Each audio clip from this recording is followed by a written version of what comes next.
Kumusta, Kagulat World?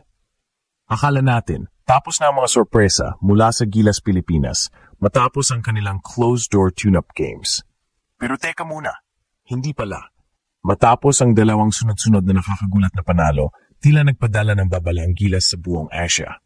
Sa halip magtago sa media blackout, ginamit nila ang kanilang tune-up games bilang isang pananakot sa lahat ng kanilang kalaban sa FIBA Asia Cup. Isipin nyo, Kagulat World, unang-una, ang high-scoring offensive explosion laban sa Macau Black Bears. At sunod, ang isang defensive shutdown na nagpatahimik sa Jordan kung saan pinigilan nila ang kanilang dating karibal sa 61 puntos lang. Ito ay isang nakakagulat na display ng versatility na tiyak na nagtanim ng takot sa puso ng kanilang mga kalaban. Ang dalawang magkaibang klase ng panalo ay nagpapakita na ang Gilas ay mayroong iba't ibang paraan para manalo. Ngayon, handa na ang Gilas na harapin ang kanilang unang matinding hamon sa FIBA Asia Cup, ang Chinese Taipei, ngayong Miyerkules, August 6, 2 a.m. Philippine Time. Ang tanong, Kagulat World, handa ba ang Chinese Taipei sa pananakot na idudulot ng Gilas? Ito na ang sandali ng katotohanan kung saan ang mga tune-up wins ay gagamitin para ginulat ang lahat. Kagulat World, hindi basta-basta nagtagumpay ang Gilas Pilipinas sa kanilang tune-up games. Sa likod ng bawat panalo, may nakakagulat na kwento ng paghahanda na siguradong nagpataas ng kilay ng kanilang mga kalaban. Ang dalawang magkaibang tune-up games na ito ay parang mga kabanata ng isang thriller movie na nagsilbing opisyal na teaser para sa FIBA Asia Cup. Sa unang kabanata, ang laban kontra Macau Black Bears, naglabas ng galit ang Gilas. Ito ay hindi lang basta isang panalo, ito ay isang statement. Matapos mahuli sa score, biglang nagalburuto ang opensiba ng Gilas na nagresulta sa isang nakakagulat na 103-98 na Ito ay nagpakita na kahit nahihirapan, mayroon silang firepower at killer instinct na kayang magbago ng momentum ng laro sa isang iglap. Ito ang klase ng team na hindi mo pwedeng bigyan ng espasyo dahil bawat minuto ay may posibilidad na gulating kanila ng isang offensive explosion. Ngunit, Kagulat World, ang mas nakakagulat ay ang ikalawang kabanata, ang laban kontra Jordan. Sa pagkakataong ito, parang may biglang bumulong sa Gilas at sinabing, tama na ang opensiba, ipasa naman ang depensa. At sa isang iglap, nagbago ang discard. Ipinakita ng Gilas ang isang brutal at walang awang depensa na nagpatahimik sa buong koponan ng Jordan na nagresulta sa isang 75-61 na panalo. Kung ang Macau game ay nagpakita ng kanilang firepower, ang Jordan game naman ay nagpakita na ang Gilas ay mayroong switch na kayang maging isang depensibong pader. Ang dalawang magkaibang klase ng panalo na ito ang nagdala sa Gilas sa isang bagong antas ng pananakot. Hindi mo alam kung saang aspeto sila sa salakay at iyon ang pinakamalaking banta sa sinumang haharap sa kanila sa FIBA Asia Cup. Kagulat World.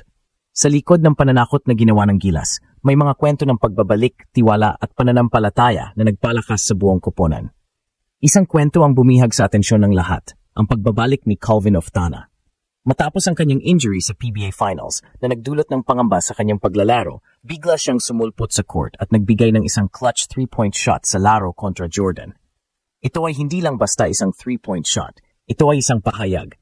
Isang comeback story na nagpapatunay na ang paghaharap ng Gilas sa FIBA Asia Cup ay mas magiging emosyonal at mas lalaban pa ang mga players. Pero hindi lang si Oftana ang nagbigay ng gulat.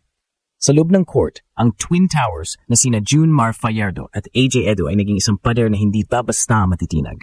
Ang kanilang depensa ay nagdulot ng takot sa opensiba ng kalaban na nagpakita na ang Gilas ay mayroong presensya sa ilalim na kayang gumawa ng damage sa kahit sinong international team. Sa perimeter naman, ang mga players tulad ni Kevin Kiambao, Dwight Ramos at Scottie Thompson ay naging mga assassin na handang magpakawala ng mga 3-point shots sa anumang oras. Ang mga clutch shots nila sa Jordan game ay nagpapakita na ang Gilas ay mayroong mga players na may pusong bakal na handang harapin ang pressure. Ang lahat ng ito, Kagulat World, ay hindi lang basta talento. Ito ay pagtitiwala. Ang tiwala ni Coach Cone sa kanyang mga players at ang tiwala ng mga players sa kanilang sistema. Sa loob ng court, parang nagbabasa sila ng isipan ng isa't isa. At ang bawat pasa, bawat depensa at bawat 3-point shot ay resulta ng matinding paghahanda. Ang dalawang tune-up wins na ito ay hindi lang basta panalo. Ito ay isang ebidensya na ang team ay nagiging isang pamilya na handang lumaban para sa isa't isa. Kagulat World, narito na ang climax ng ating kwento. Matapos ang lahat ng pananakot at paggulat sa tune-up games, opisyal na magsisimula ang FIBA Asia Cup 2025 para sa Gilas, Pilipinas ngayong Miyerkules. At ang unang sasalubong sa kanila, ang Chinese Taipei. Ito ay isang laro na siguradong magbibigay ng gulat sa lahat ng nanood. Matapos makita ang Gilas na kayang manalo sa pamamagitan ng opensiba at depensa, ang tanong ngayon ay, paano sila sasalubungin ng Chinese Taipei? Nanginginig na ba sila? Nag-aalala na ba ang kanilang coaching staff? Ang mga tune-up wins ng Gilas ay nagpadala ng isang mensahe sa buong Asia na hindi dapat minamaliit ang Pilipinas. Ang panalo sa Jordan ay hindi lang basta panalo. Ito ay isang babala sa lahat na ang Gilas ay mayroong sistema na epektibong kayang pigilan ang opensa ng kahit sinong kalaban. At sa kanilang opensiba, ipinakita nila na kaya nilang magpakawala ng mga scoring outburst sa anumang oras.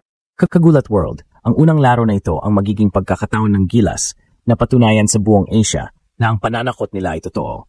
Ang bawat pasa, bawat 3-point shot at bawat defensive stop ay magiging parte ng isang malaking gulat na idudulot nila sa tournament. Handa na ba kayong masaksihan ng isang Gilas Pilipinas na walang takot at handang gawin ang lahat para manalo?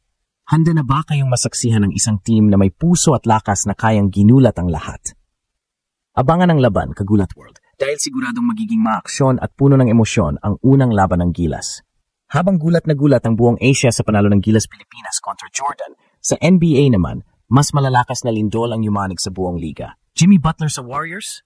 Oh, totoo. Traded na si Jimmy Buckets papuntang Golden State at agad siyang pumirma ng $7 billion extension, 2 years, $121 million. Unang laro pa lang niya sa preseason, nag-triple-double agad si Jimmy, sabay hila ng clutch. Sobrang intense daw sa practice at mukhang balik sa championship form ang Warriors. At kung akala mong tapos na, eto pa, Kevin Durant, lipat sa Houston. Isang 7-team trade ang kumalabog sa buong NBA, ang unang ganitong kalaking deal sa kasaysayan. Nadamay ang Phoenix, Brooklyn, Minnesota, Utah at iba pa. Pero ang pinaka-shocker, si KD, now officially a Houston Rocket, kasama si Clint Capella. Habang ang Gilas ay nagbubuo ng panibagong legacy, ang NBA naman ay binabasag ang lahat ng akala mong impossible.